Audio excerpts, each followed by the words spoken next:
The flap of the command tent whipped open, letting in a gust of Riverland's rain and the smell of wet horses. Sir Kevin Lannister stood dripping on the campaign maps, his face a mask of grim duty. "He's taken, my lord. The young wolf has him. The Kingslayer is in chains." Tywin Lannister did not look up from the map table. His fingers, long and immaculate, traced the line of the trident. The news was a physical blow, a crack in the granite foundation of his legacy. Yet his expression remained utterly unchanged. Jaime, his golden son, the heir he had molded in his own image, was a captive. The war had just become infinitely more personal, infinitely more precarious. For a long moment, the only sound was the drumming of rain on the canvas and the distant clang of a blacksmith's hammer. Kevin shifted his weight. "Lord Tywin, your orders?" Tywin's eyes, pale green flecked with gold, finally lifted. They were not the eyes of a grieving father. They were the eyes of a master artisan assessing a flawed piece of work. He saw the board as it was, not as he wished it to be. Cersei was a hysterical fool in King's Landing, surrounding herself with sycophants. Joffrey was a mad little brute who thought cruelty was strength. And now Jaime, the sword of the family, was blunted and caged. The tools he had spent a lifetime sharpening were broken or useless. All but one, the one he had always despised.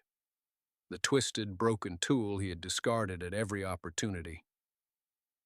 "Robb Stark has taken my heir," Tywin said, his voice a low, resonant calm that was more terrifying than any shout. "He believes he has crippled me." He straightened up, his gaze sweeping over the map, over the positions of his armies and his enemies, seeing it all with a clarity born of pure, cold rage. "He is mistaken. He has simply forced my hand." He turned to Kevin, his decision already made, forged in the crucible of necessity. Pride was a luxury he could no longer afford. Disgust was a sentiment that had outlived its usefulness. All that mattered was the family name. All that mattered was victory. "Send riders to the Vale," Tywin commanded. "Find my son. Find Tyrion." Keevan blinked, confused. "To the Vale, my lord? But what message?" "It is not a message. It is a summons," Tywin corrected him. He walked to his camp desk, took a piece of parchment, and broke the seal on his personal inkpot. "I'm sending him to King's Landing. He will rule in my stead. He will be the hand of the king." The quill scratched across the page, each stroke a decisive, final act. Keevan watched, stunned into silence. For 30 years, he had watched his brother treat his second son with nothing but contempt. He had seen the pain it caused, the bitterness it fostered. To now elevate him to the second most powerful position in the realm, it was unthinkable. "Tywin," Kevin began, his voice hesitant. "Are you certain? The boy is. He is who he is. And Cersei will not stand for it." "Cersei will do as she is told," Tywin said, not bothering to look up. He sprinkled sand over the ink, his movements precise. "She is proven incapable of governing her own son, let alone the realm. Joffrey requires a firm hand, and I can no longer trust hers to provide it." He blew the sand away and began to fold the parchment. "As for Tyrion, he is a Lannister. He has a mind, a sharp one, when he is not drowning it in arbor gold. I have spent a lifetime despising the vessel, but I have never once doubted the contents." He sealed the letter with a gout of crimson wax, pressing his signet ring, the roaring lion, deep into it. "Robb Stark took the son I wanted, so I will use the son I have. He handed the letter to his brother. "See that it finds him. Tell him his father has need of him. Tell him to come at once." Tyrion Lannister stood before the Iron Throne, the monstrosity of twisted steel and broken promises seeming to mock him with its sheer, brutal size. In his hand, he held his father's letter. Before him, his sister's face was a storm cloud of disbelief and fury. The small council, Varys, Littlefinger, Pycelle, watched with the predatory stillness of lizards sensing a shift in the weather. "This is an insult," Cersei hissed, her voice trembling with rage. She snatched the letter from his hand and read it again, as if the words might change. "My son, Tyrion, speaks with my voice. He is the hand of the king. You will obey him as you would obey me." The command was absolute, unambiguous, a cage of ink and parchment snapping shut around her. "An insult," Tyrion replied, his voice deceptively mild. He had ridden hard from the Vale, the letter a talisman against the world's contempt. For the first time in his life, he was not a jape or a monster, but an instrument of his father's will. The feeling was as intoxicating as it was terrifying. "I thought you'd be pleased. I'm here to help, dear sister, to bring order to this chaotic little arrangement you call a court." "You are here to mock me," she shot back. "Father has lost his senses. Jaime is captured, and he sends you." The disgust in her voice was a familiar old wound, but for once, it did not sting. It was irrelevant. "Yes, he sent me," Tyrion said, his tone hardening. He took a step closer, forcing her to look down at him. "And he has given me a task, to prepare the city for war, to control the king, to ensure our family does not fall while he is in the field." He let his eyes drift to the other men at the table. A task which, it seems, has been woefully neglected. His gaze settled on Janos Slynt, commander of the city watch, a butcher's son puffed up with stolen authority. "Lord Slynt," Tyrion said, his voice cutting through the tension, "the hand of the king thanks you for your service. You are dismissed." Slynt sputtered, his jowly face turning purple. "Dismissed? On whose authority?" "On mine," Tyrion said simply. "And my father's, of course. You'll be given a fast ship to Eastwatch by the Sea. I'm told the Night's Watch is always looking for men of your caliber." He gestured to the two guards at the door, men from his own company who had ridden with him from the mountains. "Escort Lord Janos to the docks. Ensure he packs light." Cersei surged to her feet. "You cannot do this." "I just did," Tyrion said, turning his back on the sputtering Slynt. "The city watch is now under the command of a man of my choosing. A man who understands that his loyalty is to the hand, and the hand's gold." He looked at Grand Maester Pycelle, whose watery eyes were wide with shock. "And you, Grand Maester, we will have a long talk about your correspondence with my father. It seems you have been less than forthcoming about the state of affairs in the capital. You are confined to your chambers until I have need of you." Pycelle began to stammer a protest, but a single look from Tyrion silenced him. It was a look he had never seen on the imp's face before. It was not the bitter defiance of a wronged man. It was the cold, appraising stare of his father. Littlefinger watched, his face a mask of polite interest, but his mind was racing. This was not the drunken, whoring imp he had planned to manipulate. This was Tywin Lannister in miniature, armed with his father's full and terrible authority. The game had just changed. Varys, for his part, offered a small, serene smile. The spiders of the world cared little for the lions, only for the stability of the web, and a strong hand, even a Lannister hand, was preferable to the Queen's chaos. "Now," Tyrion said, placing his hands on the back of the hand's chair. "Shall we begin? We have a war to win." Cersei stood, speechless and shaking with a fury so profound it left no room for words. She had just been deposed, not by an enemy, but by the dwarf she'd tormented her entire life, and he had done it with their father's blessing. It was more than a political defeat. It was a personal annihilation. She turned and swept from the room, the rustle of her silk gown sounding like a serpent's hiss. Tyrion watched her go, then slowly, deliberately, pulled out the chair and sat down.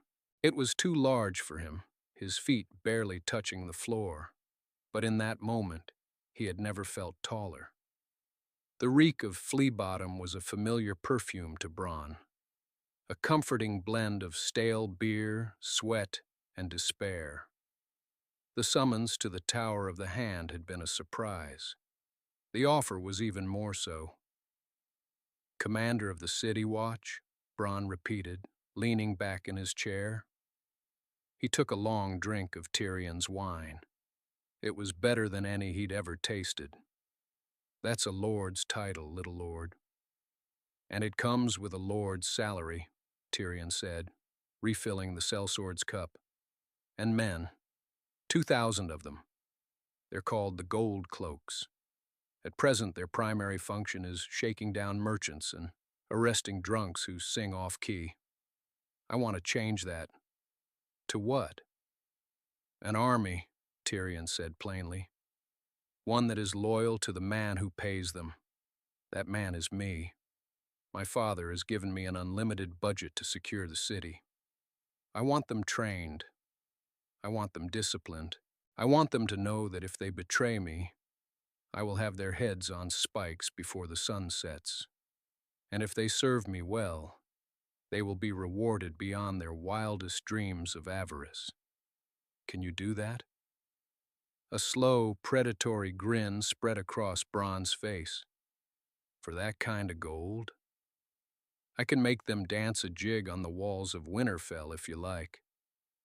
"Just hold King's Landing for now," Tyrion said with a dry smile. "We'll work our way up to jigs."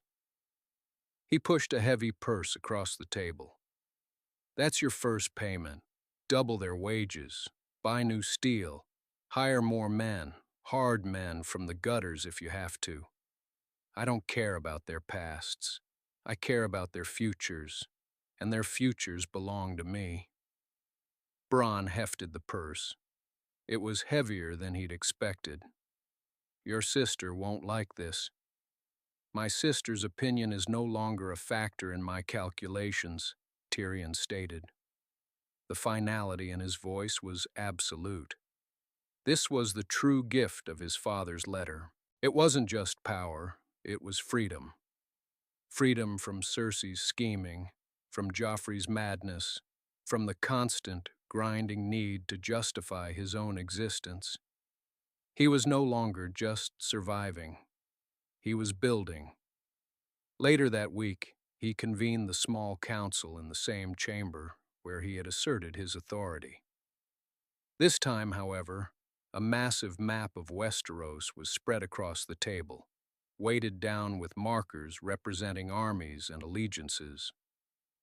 "The young wolf is a brilliant field commander," Tyrion began, not waiting for pleasantries. He moved a carved wolf marker deeper into the riverlands. "He has my brother, and he has momentum.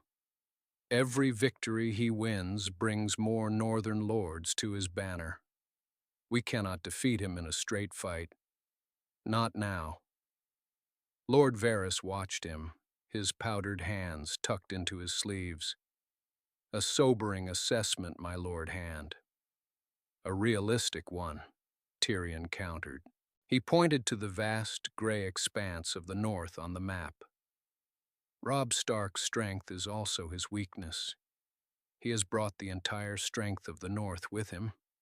Their fields will be untended. Their larders will be emptying. Their homes are undefended. Littlefinger raised a skeptical eyebrow. You propose to invade the North? While Stannis Baratheon builds ships in Dragonstone and Renly Baratheon feasts at Highgarden? I propose we let the North destroy itself, Tyrion said. He moved a lion marker from the Westerlands to the edge of the Stark territories. Father will continue to press from the south, keeping Robb's armies engaged here in the Riverlands. Meanwhile, we will bleed his homeland. We will send raiders, not to conquer, but to burn, to destroy crops, to slaughter livestock, to make the lords who follow him pay a terrible price for their loyalty. When winter comes, the North will starve. A heavy silence fell over the room. It was a brutal, vicious strategy. It was a strategy of total war. It was, Littlefinger realized with a jolt, exactly what Tywin Lannister would do. And how do you propose to manage this, my lord? Varys asked softly. The Ironborn have always been a thorn in the side of the North. An excellent point, Lord Varys, Tyrion said, a small smile playing on his lips. I have already drafted a letter to Lord Balon Greyjoy, an offer. We will grant him the independence he craves and support his claim to the North. All he has to do is attack it. Littlefinger could not hide his admiration. It was a masterstroke, turning the Starks' ancient enemies against them, forcing Robb to fight a war on two fronts. And the southern threat, Stannis and Renly, are brothers, Tyrion said, and they hate each other more than they hate us. One of them will kill the other before they ever march on King's Landing. We will let them thin their own ranks. In the meantime, he tapped the map over the capital. We will turn this city into a fortress. Bronn will see to the men. I will see to the wildfire. He looked around the table, meeting each man's gaze. My father is winning the war. My job is to ensure he has a throne to return to when he is finished. Any questions? There were none. For the first time since Robert's death, the small council was united, not by loyalty, but by the cold, clear vision of a hand who knew exactly what he wanted and had the power to achieve it. As they filed out, Tyrion sent a raven to his father's camp, outlining the strategy. The reply came 2 days later. It contained a single word: proceed. The nights in the Tower of the Hand were long and quiet. Tyrion found he was drinking less, not because he had lost the taste for it, but because his mind was too occupied for the pleasant fog of drunkenness. He spent his hours poring over histories of the Targaryen conquests, studying siege tactics, and managing the labyrinthine finances of the crown. He was good at it, frighteningly good. The numbers made sense to him in a way people rarely did. He found efficiencies, cut waste, and diverted a river of gold toward the city's defense. Shay would watch him from the bed, her dark eyes curious. Their relationship had shifted. He was no longer the lonely, witty dwarf seeking solace in a prostitute's arms. He was Lord Hand, a man of immense power, and she was his paramour. The change unsettled her. You don't laugh as much as you used to, she said one night, tracing patterns on his back as he read a heavy tome. I have less to laugh about, he murmured, not looking up from the page, and more to do. You like it, she said. It was not a question. This power. He finally closed the book and turned to look at her. Is it so wrong to like being good at something? For my entire life, I have been good at two things: drinking and reading. The first is a slow suicide, the second a pleasant diversion. This, this is different. It matters. What matters? She pressed. Sending men to die? Burning fields? Ending a war matters, he said, his voice quiet but firm. Saving this city matters. Proving to my father that he did not make a mistake. That matters most of all. He reached out and touched her cheek. The vulnerability was still there, deep down, but it was now shielded by layers of duty and newfound purpose. He was becoming the man Tywin Lannister had inadvertently forged through a lifetime of scorn, now finally polished and aimed like a weapon. He picked up the hand's pin from his nightstand, the small golden hand glinting in the candlelight. It felt heavier each day. The weight of it was the weight of his father's expectations, a burden he had craved his entire life. And he would not, could not, let it fall. This new resolve was put to its ultimate test when the black sails of Stannis Baratheon's fleet appeared on the horizon. The Battle of the Blackwater was not a desperate, chaotic scramble for survival. It was a meticulously planned slaughter. Tyrion had overseen the preparations himself, his authority absolute. The great chain his father had once used to tame the lions of Castamere was reforged, larger and stronger than ever. The stockpiles of wildfire were not just a few hundred pots, but thousands, placed by alchemists who answered directly to the hand. When Stannis' fleet entered the bay, they sailed into a trap of perfect, green-hued lethality. Tyrion stood on the battlements, Bronn at his side, and gave the order. The first volley of flaming arrows arced through the sky, and the world exploded in emerald fire. The screams of burning men were a terrible choir, but Tyrion did not flinch. This was the cost of victory. This was the math of war. He had made the calculation, and he would live with the answer. He led the sally from the mud gate himself, not out of foolish bravado, but out of necessity.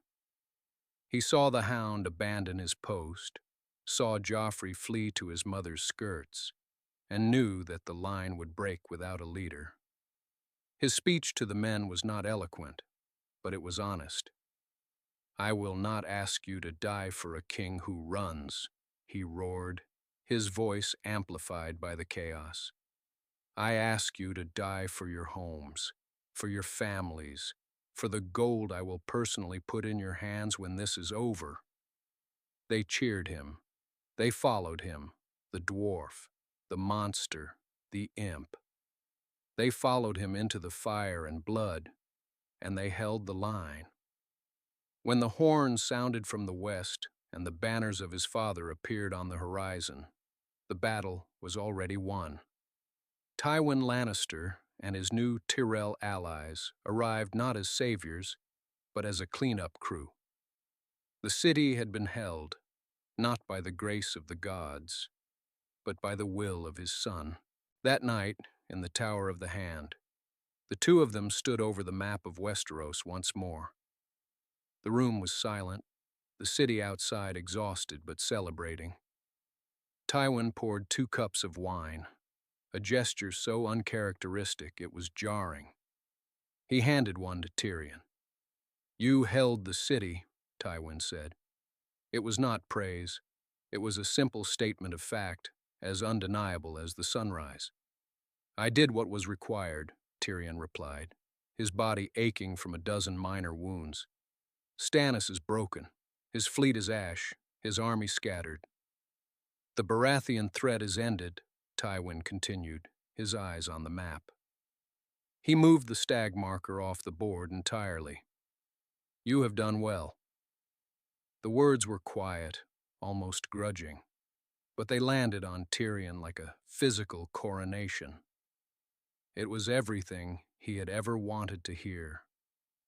More than love, more than affection, he had wanted this.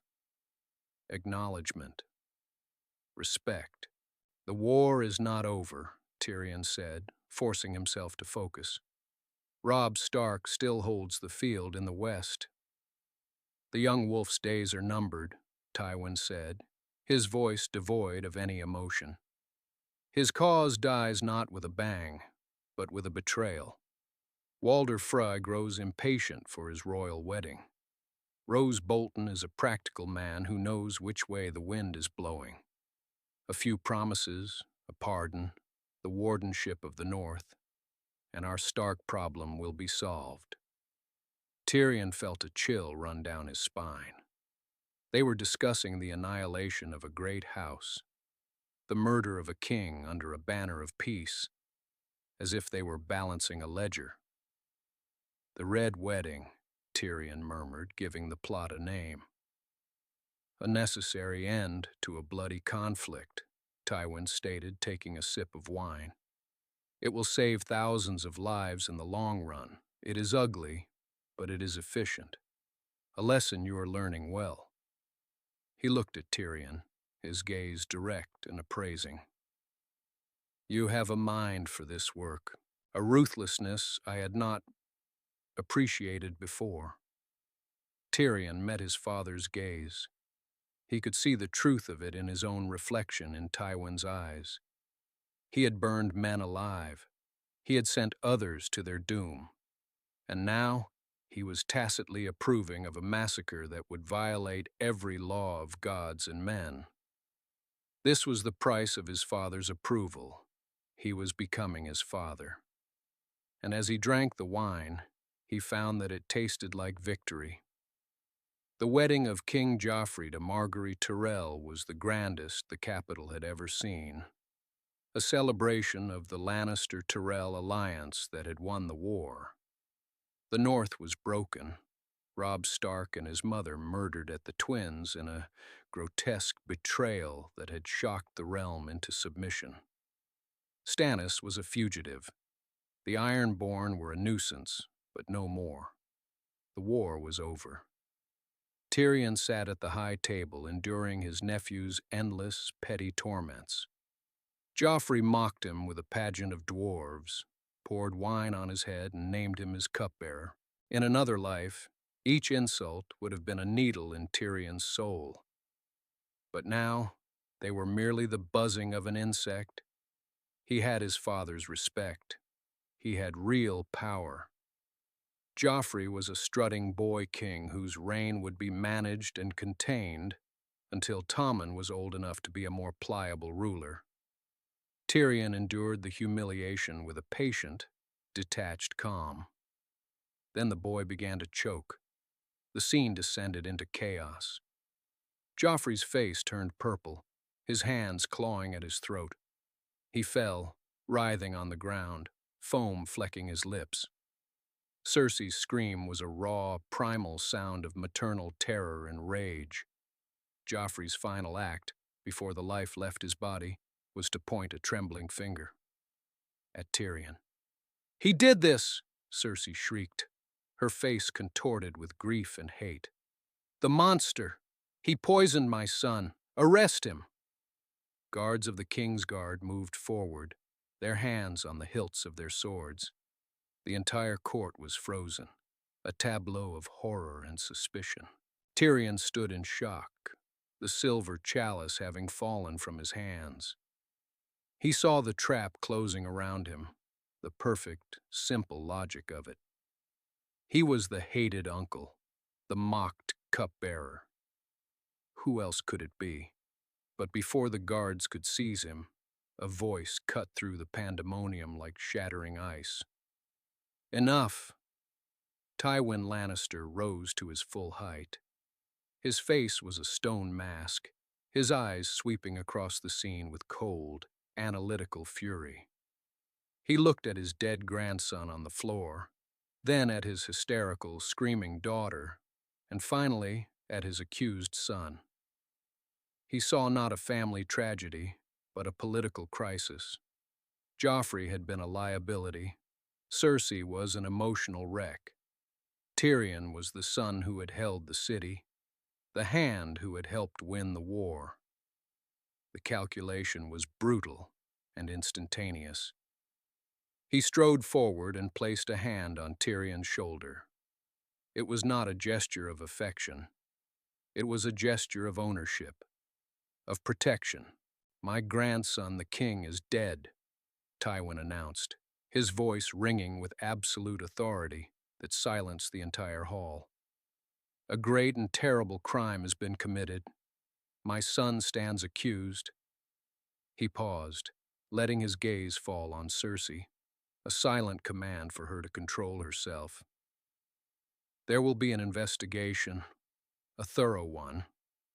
We will find whoever did this, and I will flay them alive. But we will not have justice by mob rule in this hall." He turned his head slightly, his grip tightening on Tyrion's shoulder. "Until this matter is resolved, Lord Tyrion remains Hand of the King. He will assist me in governing the realm and in finding his brother's killer." He looked directly at the stunned Kingsguard knights.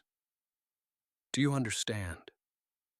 Sir Meryn Trant and Sir Boros Blount, who had been moving to arrest Tyrion, froze in their tracks and nodded dumbly. The power in the room had shifted in a heartbeat. Tywin had made his choice. In the ultimate test, he had chosen his capable, living son over his hysterical daughter and his dead, useless grandson. He had chosen legacy over sentiment. He had chosen the future of House Lannister. Cersei stared, her mouth agape, betrayed not by her enemy, but by her own father. The game she thought she was winning had been swept from the board. In the days that followed, the full weight of Tywin and Tyrion Lannister fell upon King's Landing. The investigation was not a sham trial for public consumption. It was a ruthless hunt. Varys's little birds sang songs of poisoners and plots, their whispers directed by the Hand and funded by the endless gold of Casterly Rock. The Strangler, the rare poison used on Joffrey, was traced back to the Tyrells with terrifying speed. Under interrogation, Sir Dantos Hollard, the fool Tyrion had saved, confessed his role in smuggling Sansa Stark from the city at Littlefinger's behest. The pieces clicked into place. Littlefinger, the master of chaos, had conspired with Olenna Tyrell to remove Joffrey, hoping to frame Tyrion and shatter the Lannister-Tyrell alliance from within, leaving the path clear for him to claim the Vale through Lysa Arryn and the North through Sansa Stark. It was a brilliant plan that had one fatal flaw. It had failed. Tywin summoned Lord Mace Tyrell to the throne room. The conversation was short and not open to negotiation. The Tyrell alliance would hold. Margaery would marry the new king, Tommen. But there was a price for their treachery. Olenna Tyrell, the Queen of Thorns, would be handed over for justice. Mace Tyrell, a man who valued power over all else, made the only choice he could.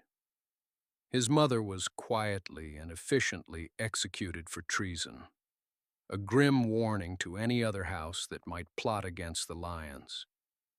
Littlefinger had already fled, a fugitive with a royal warrant out for his arrest. His power base in the capital was dismantled overnight.